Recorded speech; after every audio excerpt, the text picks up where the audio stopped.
What's going on, y'all? Welcome to the Passive Income Attorney Podcast. Hope everyone is having a fantastic week. You could have been anywhere in the world, but you're here with me. And for that, I am grateful. If you're even a little bit curious about investing passively in real estate, I encourage you to go to attorneybydesign.com, whether you're an attorney or not, and download the Freedom Blueprint and schedule a call with me. You'll be off to the races in no time. I can say this without a doubt. The things you see and hear are not always what they seem, right? If you're on Instagram, it looks like everyone and everything is always perfect. Everyone looks like an extroverted supermodel, living their best life, owns half of Manhattan, and is on a never-ending trip through the Mediterranean. But we all know that's not true, and that's okay. It's okay to be introverted. In fact, it's okay to be a little bit stressed sometimes, a little bit lost sometimes. Life is not perfect. Our guest today, a self-proclaimed introvert and a deep thinker, opens up and shares his unique perspective and story, and even dives into how he left a thriving business and unplugged from the world for an entire year.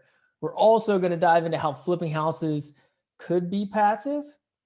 Jonathan Greene has over 30 years of real estate experience, and he's a fully recovered attorney, a gallerist, a museum curator, educator, concierge agent, and certified life and real estate coach who left standardized employment to pursue his lifelong obsession with real estate investing full time. His company, Streamline Properties, sources off-market deals and helps real estate investors who need agents who understand exactly what they're looking for. And now, on with the show. This is the Passive Income Attorney Podcast, where you'll discover the secrets and strategies of the ultra wealthy on how they build streams of passive income to give them the freedom we all want. Attorney Seth Bradley will help you end the cycle of trading your time for money so you can make money while you sleep. Start living the good life on your own terms. Now, here's your host, Seth Bradley. Jonathan Greene, welcome to the show, man. I appreciate you having me. We're looking forward to it. Thanks so much. Yeah, for sure, brother. Appreciate you taking the time out of your busy schedule. Let's just dive right in, man. Tell us about your story. Take it back as far as you want to.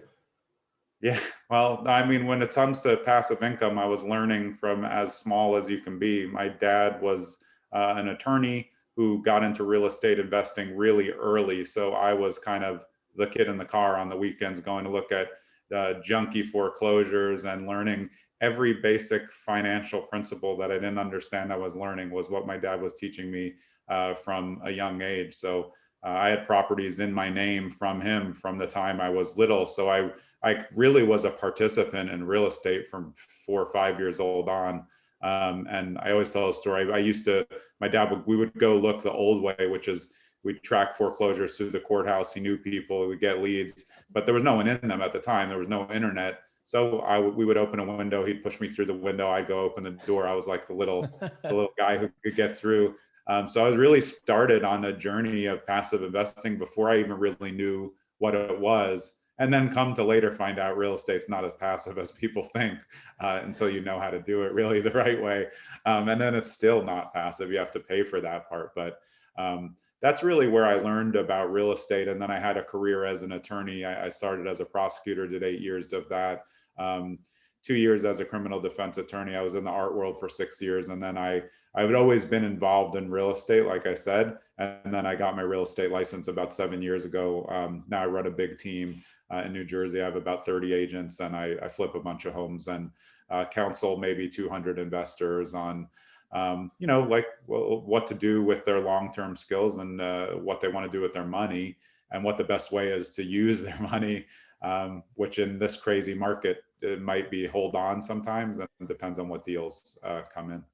Yeah, that's quite the journey, man. That's pretty awesome. You got an understanding of, real estate as a business and learning from a young age at 4 or 5 years old, even if it did include a little bit of B&E, a little breaking and entering. Yeah. At the time, it was just like, my parents were divorced. So I would see my dad on the weekends and I'd always be like, what are we doing? Why are we going to so many yard sales? And then I realized later, well, he's making an offer at every yard sale, and I was just like, I'm trying to get a football or something. I just want to get one thing.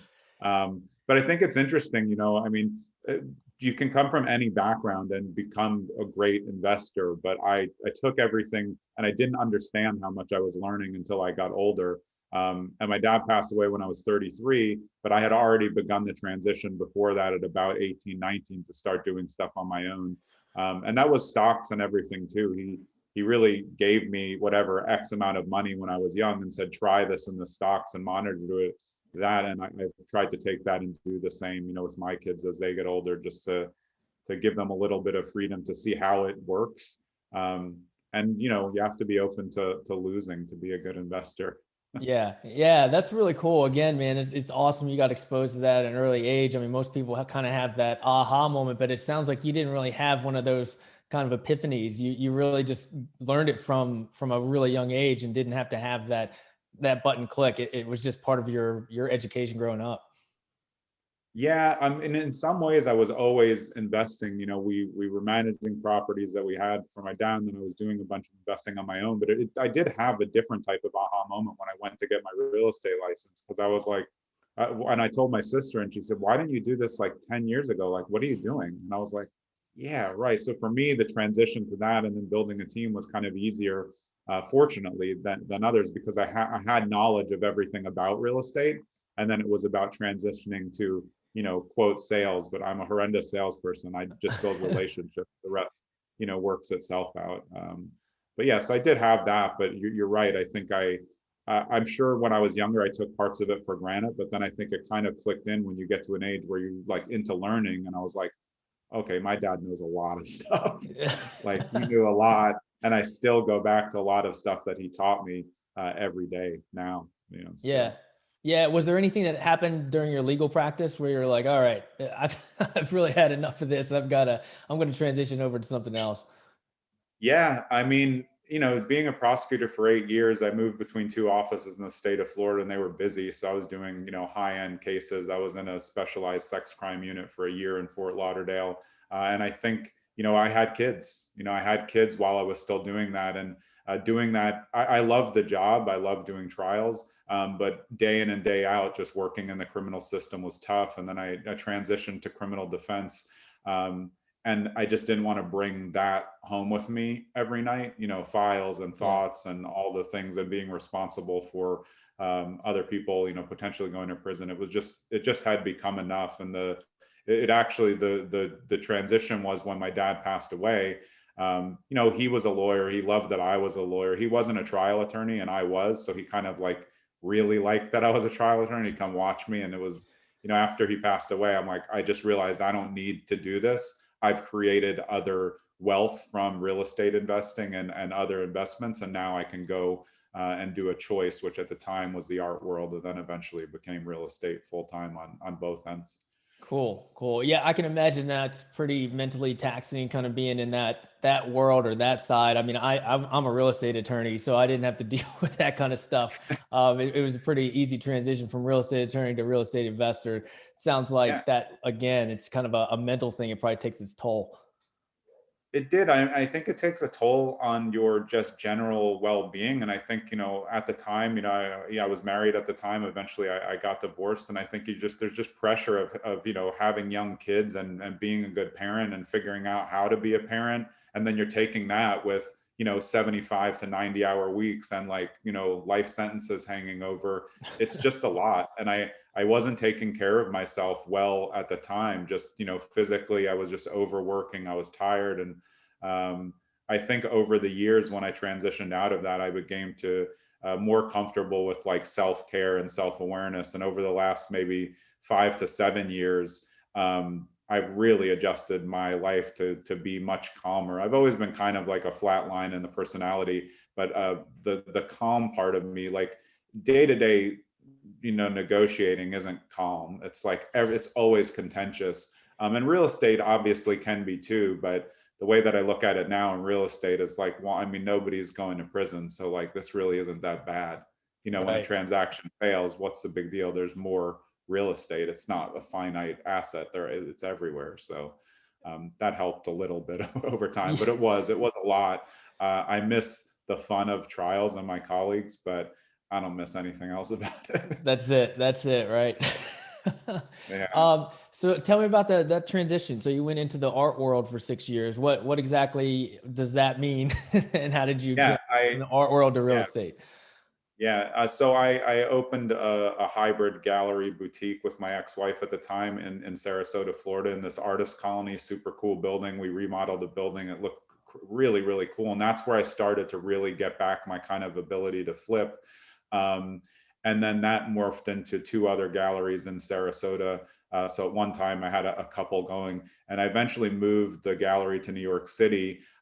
Unfortunately, I was under contract on a lease, in the 3-year lease in the city, right when the economic downturn happened in 2008. I Oh. continued with it, moved to the city, ran my gallery on the Lower East Side of New York for 1 year, lost a ton of money just because everything, no one's buying art in Right. 2008. It's like the Right. last thing that you want to buy. And then I moved on from there. I was a curator at the Hunterdon Art Museum. And then I also ran a museum management program as an advisor at Montclair State. And I ended up teaching art law hybrid, which was interesting, while I ran that program at Montclair State. And then from there, I got my real estate license because that wasn't like enough time, even though I was pretty free in what I wanted to do at the time. And that started the transition that, has gone to now. But that also included like a full year off from real estate because it just became too much. Gotcha. Gotcha. You're a Renaissance man. I think I really learned from my dad, a lot. I mean, so much. And part of that was to be okay with addressing my own freedom and understanding. I've always been very careful with money. He taught me well. I never wanted to be somebody who, like, my dad came from nothing. My dad's dad wasn't like an alcoholic gambler. So he would get like a car and then it would get repossessed. So for me, I learned well. I was fortunate though, and I can never walk away from that. I appreciate everything that he did to me. And I think by doing it this way, and also not, trying to like kill myself to stay in as a lawyer when it wasn't in me anymore. Through art, I understood that creativity really is something that lifts me up inside. And that took me to the part of real estate where now I can, flip, and I really get a lot out of flipping, even if I don't make a ton on the property. Like, it just fills me up. I really like it more than the money, to be honest. Yeah. Yeah. I So like what's the your, money. well, yeah, you like, exactly. I think you can like both. So what's that current business look like? What kind of real estate investing are you doing? So I mean, we maintain properties that we've had for years, and now I'm just flipping, one or two houses at a time. No major, like, not trying to build an entire flipping montage or count a number of doors. I'm very like kind of opposite what I think traditional like real estate investment scaling is like. Everybody wants to talk about how many doors or how much money they're making, and I don't. I have a great real estate team that I built at my current company after I took the year off, and it's based. We're billed as investor friendly. We do work with all types of clients, regular sellers and buyers, but we counsel investors on how to invest. I do 3 Zooms a week with real estate investors on Clubhouse a lot, just giving basically free advice all the time on what to do, because it's ever changing. And I've learned a lot. And every time I go on an inspection, I learn something else. So I flip 1 or 2 houses at a time. My best friend Jenny is my project manager. She flips 1 or 2 houses at a time. So together we really always have 2-3 projects going on. And then our real estate business with my 30 agents, we run a decent amount of transactions, but we really started that team during COVID and have just grown it since then. And I built the team that I should have built the first time. I built it now. It keeps me calm. It's not as stressful as it was, but I needed the year off to understand team building in the real estate space. And from being in the business, the majority of agents aren't good. There's no way around that. That's the public perception. And to be honest, it's true. It's because the bar to entry is very low. So working with Right. the best is great. And when you find those, you really take pride in what you do. But not everybody in the business on all ends of it does, including the real estate investing. And there's terrible investors, terrible wholesalers, and they make it harder for those of us who like to, touch all the boxes and do it correctly. But yeah, that's how it looks now. And like I said, flipping for me is really like an aesthetically pleasing thing, but it also fills me up I like watching a house go from bad to good. And I like making choices that are not cookie cutter. Like both Jenny and I do not flip for everybody. Like everyone's not going to like my flip, and that's the way I want it. I learned it from the art world. I'd much rather have somebody fall in love and be the only person who wants it than to have a bunch of people say, oh, it's okay. I mean, that's just like slap me in the face. That's the worst. I just don't want that. It's okay. It's just, it doesn't do anything for me. Yeah, yeah, I share in your passion for it, man. I'm trying to get away from the flipping. Like I don't want to have those transactions. I'd rather just buy Yeah. something, an apartment complex, and just hold it forever, or Yeah. do something bigger. But there's something about turning that house into something beautiful and a home for somebody to live in, and looking at that finished product, no matter how many headaches you had along the way with contractors. It's just like, oh man, look at that. That's beautiful. That's just the way that I wanted it. And it's Yeah. difficult to get away from that. I get it. And I mean, the ancillary benefit for me, because I'm licensed also, and because I do off market, on market, I do all parts. It's that when I flip, it's not just profit specific for me, because so when I pick a property, I buy it well and I flip and I make X, whatever my spread is, I'm getting more ancillary benefits because I'm documenting the flip, on social or on YouTube. And then I'm also getting a great listing of a flip property, which is mine. That helps me get more listings, helps me build my brand. So I get ancillary benefits. So if I make, my minimum that I want to make on a flip is 50. If I make more, great. Even if I make less, maybe I find two people who want us to help them flip doing project management, or, they want to look for new listings or give me listings. So, I think holistically, I look at things a lot different than I did before. And with the way that everything transitions and social media is so prevalent, you really have to be in like a long-term growth mindset, or else you'll never be satisfied. You'd quit it. We would quit all flips after 2 weeks because everything goes wrong. Oh, I quit. You just have to know, like, I have vision to get to the end. And as long as there's ancillary benefits for me, then I feel like comfortable. When things go wrong, I don't freak out, which Yeah. helps a Yeah. lot. Have you gotten to the point now where you've built out your team enough where it is somewhat passive? I mean, flipping is not going to be passive, but at least to the point where somebody else can make some decisions for you, or what's Uh, that look like?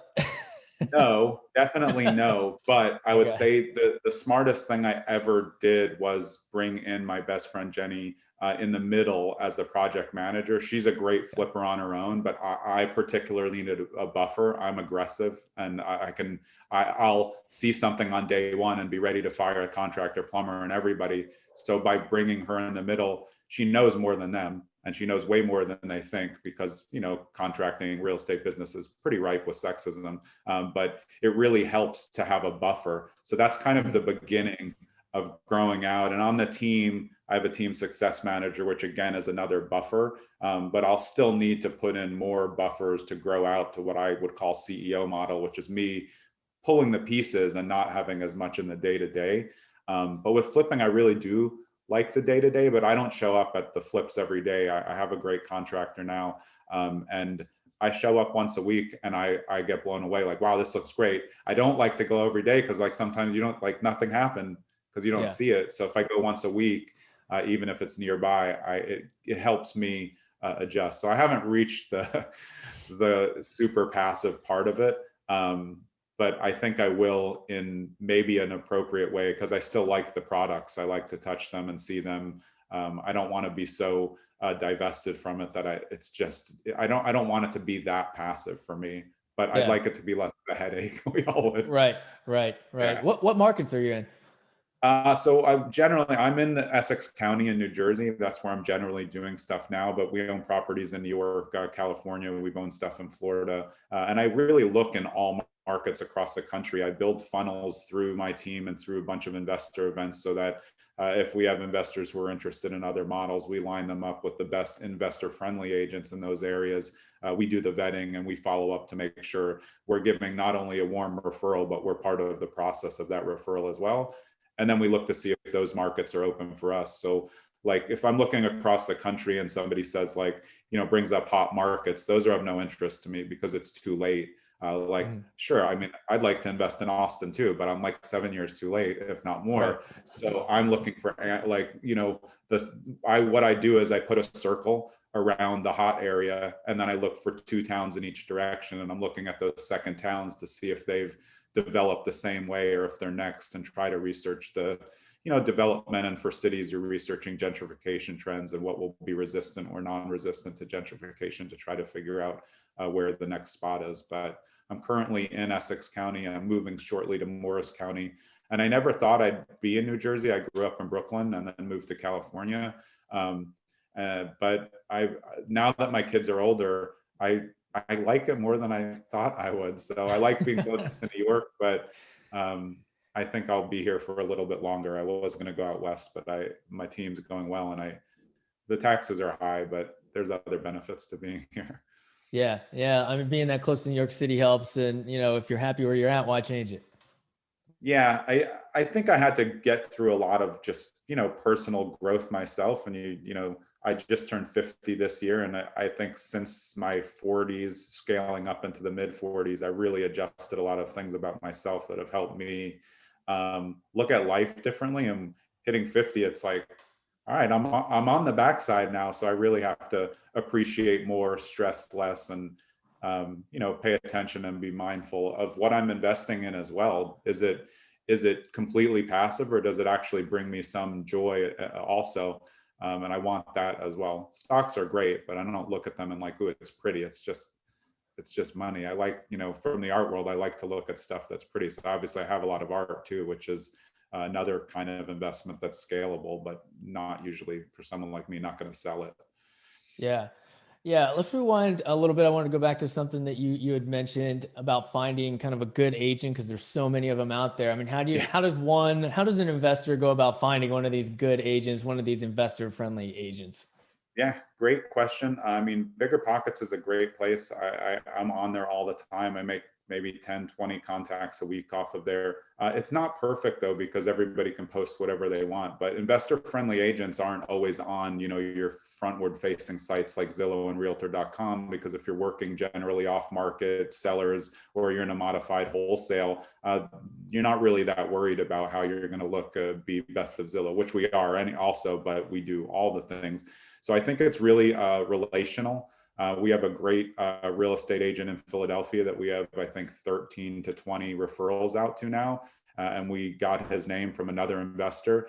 Investors are the ones who know who the best agents are. So what I do is set up a chain of investors from state to state, find out who they use, and then I personally vet them before I send them to everyone. I'll have a call, ask them how many deals they do. So, I mean, if you're an investor looking for an agent, you do not want an agent who's never doesn't own anything.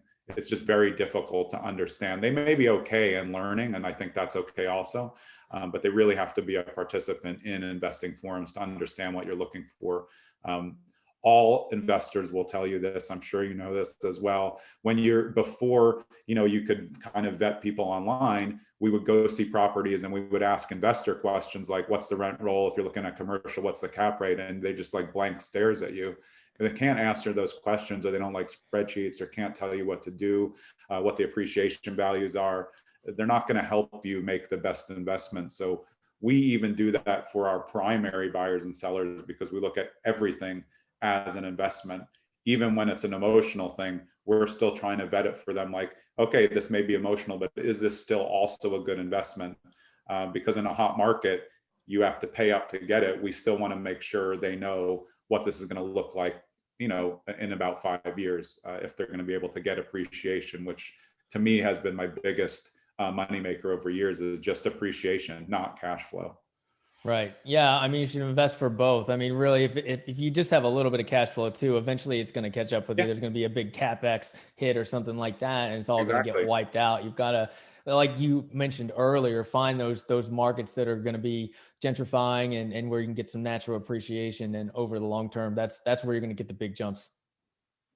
Yeah, I completely agree.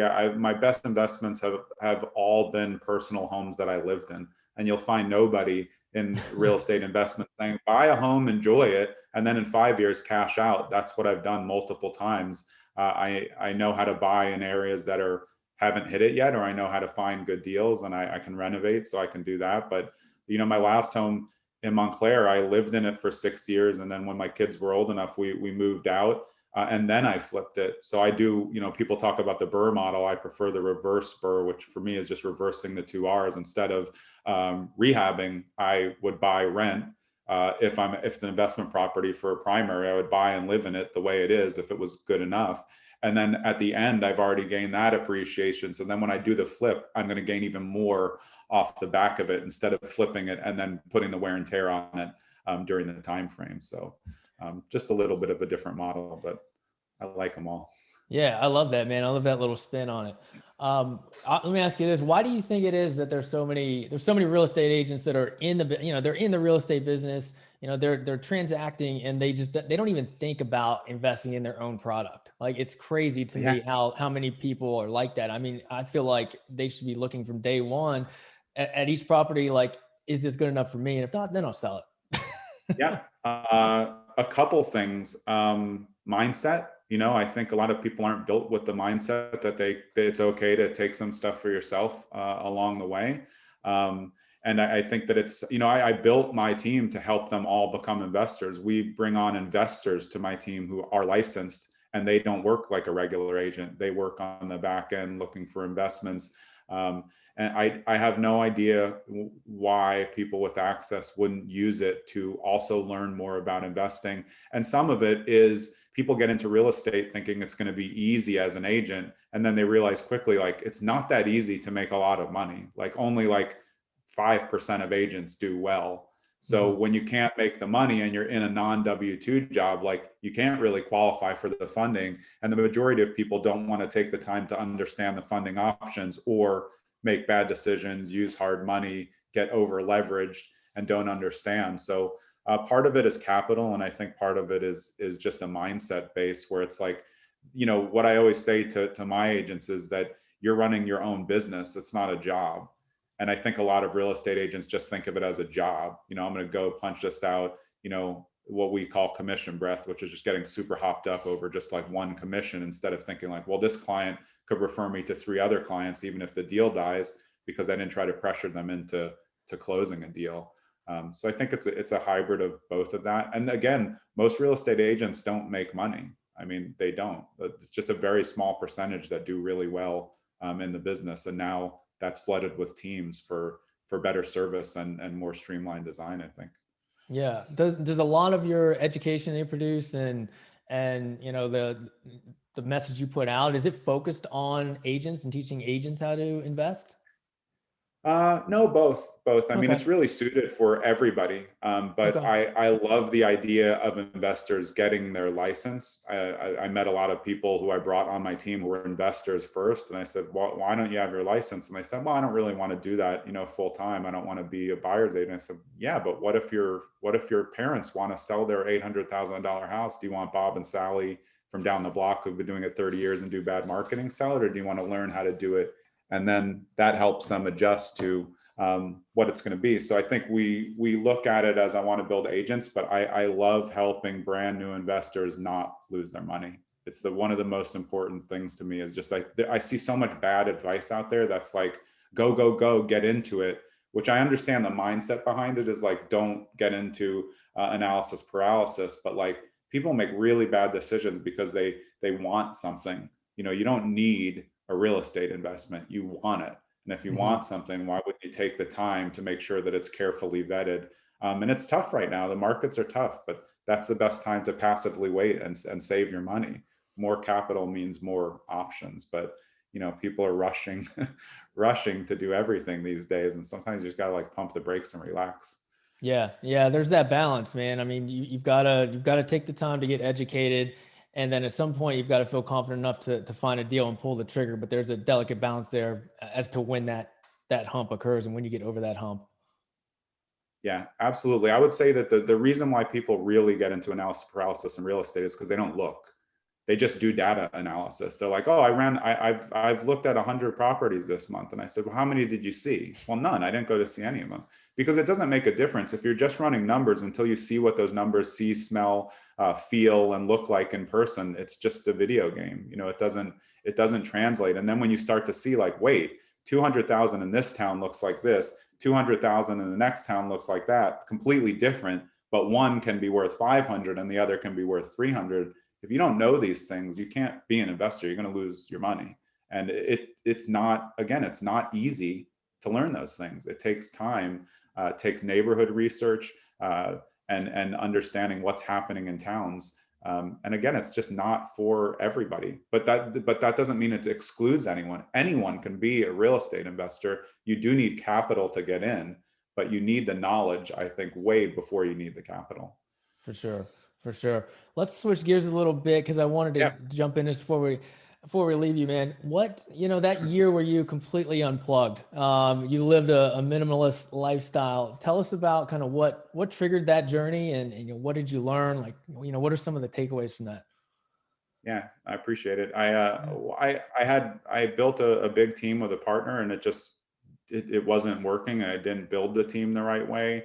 And I just had a system set up that was driving me crazy. I failed to put adequate boundaries in my life from business, and my phone would ring from 6 a.m. to midnight. And I just remember sitting at the kitchen table, and the phone just kept ringing at dinner. And I heard myself say to my kids, I really have to take this. And it still sticks in my head. Like, I did not need to take this. Why would I be taking a call when I'm eating dinner with my kids? And that was like a crystallizing moment.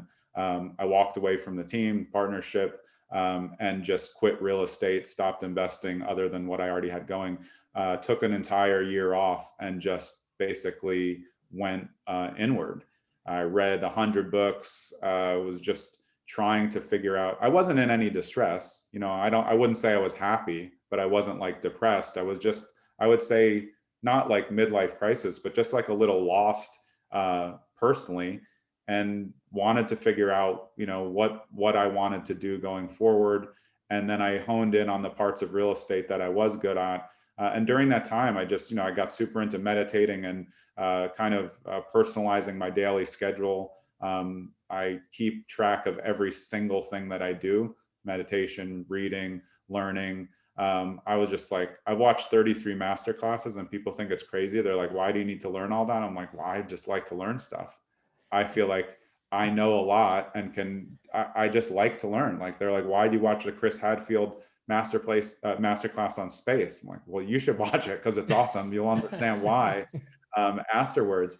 I don't think I appreciated learning as much growing up. And now it just, like other things, it fills me up. And clearing the time to focus so much on myself just left me, honestly, a better person, more well-rounded, and helped me be, a better parent and understand and give my kids the freedom to grow up. They're 19 and 17 now. And, it's hard to not be like overprotective, especially given my background as a prosecutor. So I'm still working on it, but I needed the year to come to grips with myself. And, I logged off of all social media. I was still on Instagram, but I never posted, but I deleted everything else. So now for business, I kind of had to build it back, but almost begrudgingly. I still do enjoy Instagram. I think it's valuable, but I don't really enjoy anything else.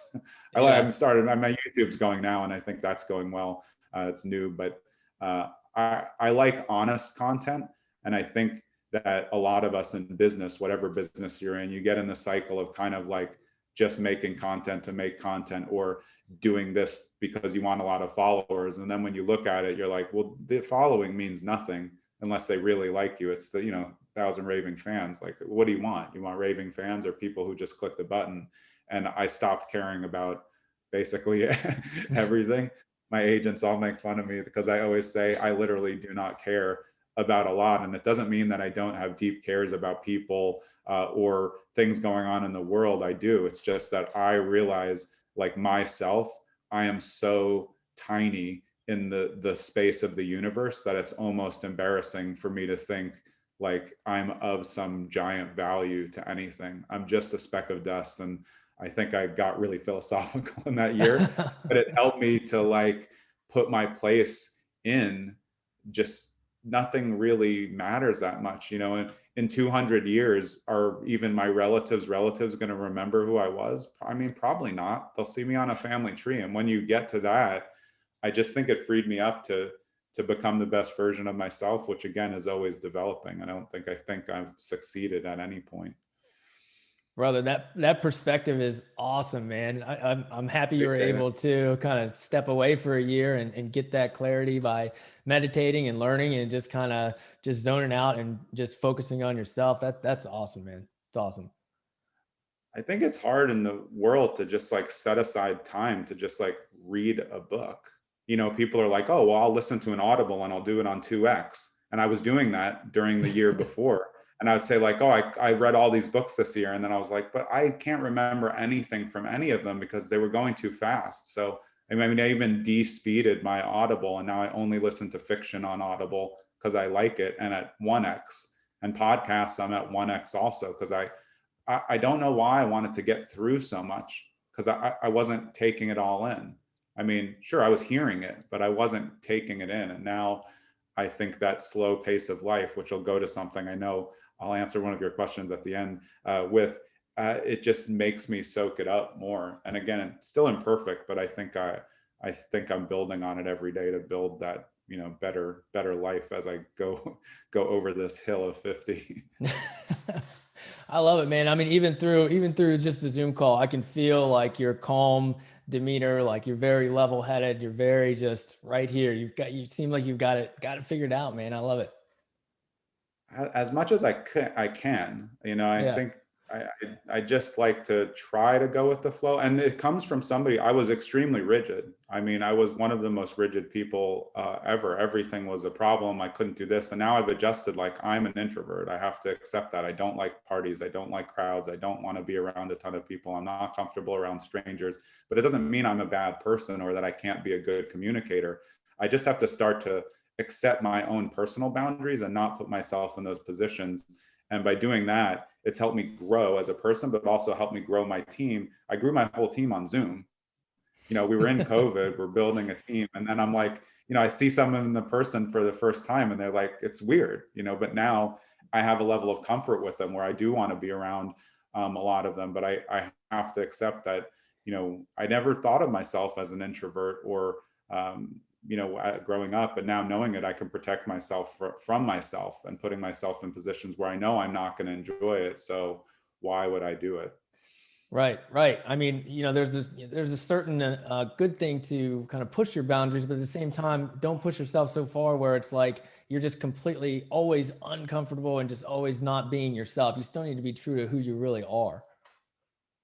Yeah, and I want to grow. I always want to grow as a person, but like I don't like heights. So for someone to say like, "Hey, you got to skydive," I'm like, "I'm never gonna skydive." Like that's not, somebody's thinking, "Well, I like it," but like that, I'm scared. Like I don't Yeah. want to do that. I'm gonna have a heart attack. So I'm more, like we've been talking about. I think I learned that I want to go inward much more than outward.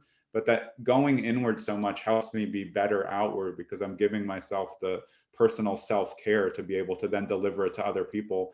I'm not very empathetic as a person, but because I care for myself more, I'm able to adjust to be more empathetic. It gave me the space to really meet people without feeling that kind of uncomfortable part. Like I don't like small talk. It really drives me crazy. It's why I'm not good at parties. I don't like the kind of BS dialogue. I just want to cut to the chase. But I think I learned during that by developing and nurturing relationships not too quickly. It helps me be open and much more engaged in those relationships as I find which ones, stay the course of time. I mean, with a lot of things, like I didn't date at all for a couple of years because I think I needed to reset my expectations on that as well. Just like every part of life, everybody's trying to move so fast, and I was part of that. I want to get more followers or move this relationship faster, have my business scale faster. Everybody talks about scaling, but I don't like any of that anymore. I want to do things that slowly grow, but I think because I can look long term, and I think people who are failing a lot are just because they look short term, and then the short term explodes, and there's nothing left. Yeah, yeah. All right, man. Let's jump into the Freedom 4. It's time for the Freedom 4. What's the best thing you do to keep your mind and body healthy? It's 100% meditation. I also hit the Peloton every day in all aspects, but like meditation has changed my life more than anything else. And I think people think that everybody who meditates like sits, in perfect lotus pose and perfect quiet. And I've really adjusted out of that. I meditate for 30 minutes every morning without fail for almost 1,500 straight days. And some days it's early. I wake up 5, 6, and so I'll scroll on my phone. It's not perfect, but I'm always doing the intake and I'm always doing it. Sometimes I'm just sitting, but that in and of itself has helped me just do like aimless walks better. I just consider like the majority of my life as a long-term meditation now, and it's completely calmed me down.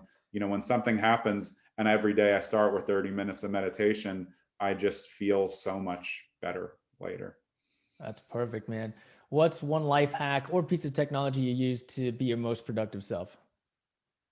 I am old school. It's actually Google Sheets. There we I go. keep track of literally everything that I do. So I have a Google Sheet with 7 or 8 things on it, reading, how many minutes I read, meditate, hit the Peloton, how much I work out, how many push-ups I do, and a couple other things. And even when I'm writing, I keep track of how many words I write a day. And I have like 10 Trello boards for everything. I think it's just tracking, and that helped me with personal accountability. And that helps me help others with their personal accountability. But it's spreadsheets all the way. I'm so obsessed with them. There you go. Yeah.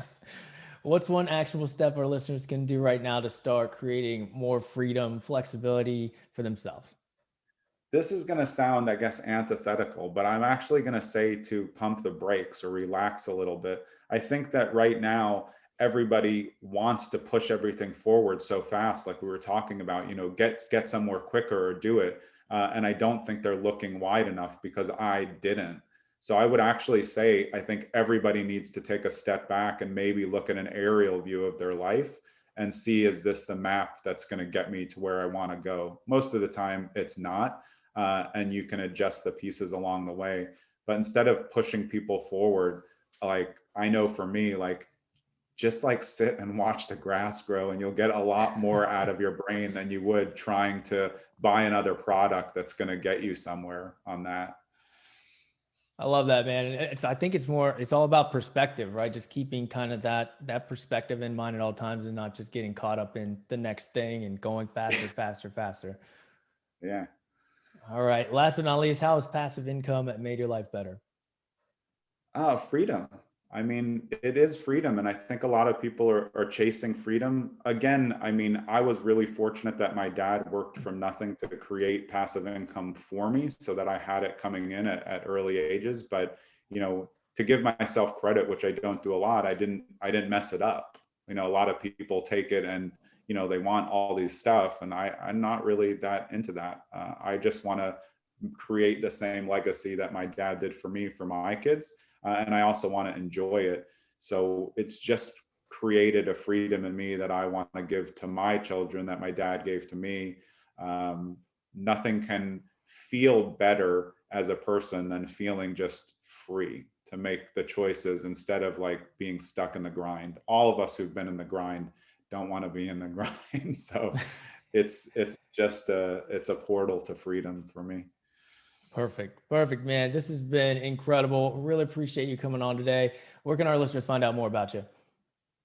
Yeah, and I really appreciate it. This is a great conversation. I love the podcast, and I think it's really important to give people these kind of like quasi opportunities to learn more and understand that passive income can be a lot of different things, a lot of different things.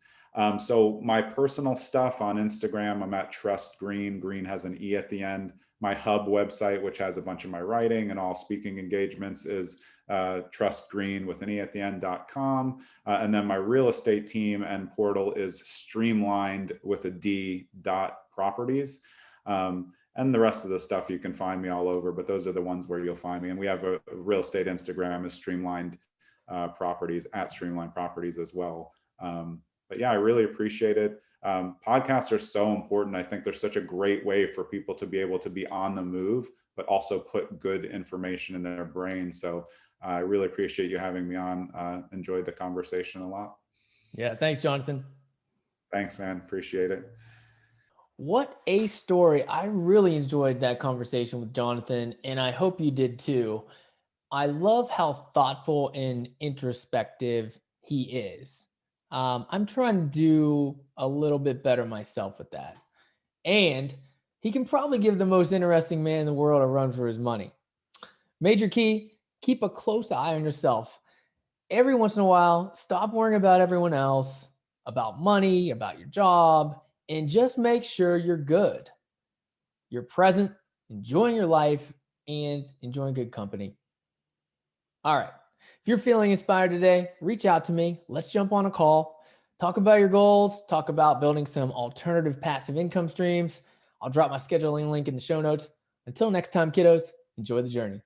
Thank you for listening to the Passive Income Attorney Podcast with Seth Bradley. Do you want more ideas on how to generate multiple streams of passive income? Then jump over to passiveincomeattorney.com for show notes and resources. Then apply for the private Facebook community by searching for the Passive Income Attorney on Facebook. And we'll see you on the next episode.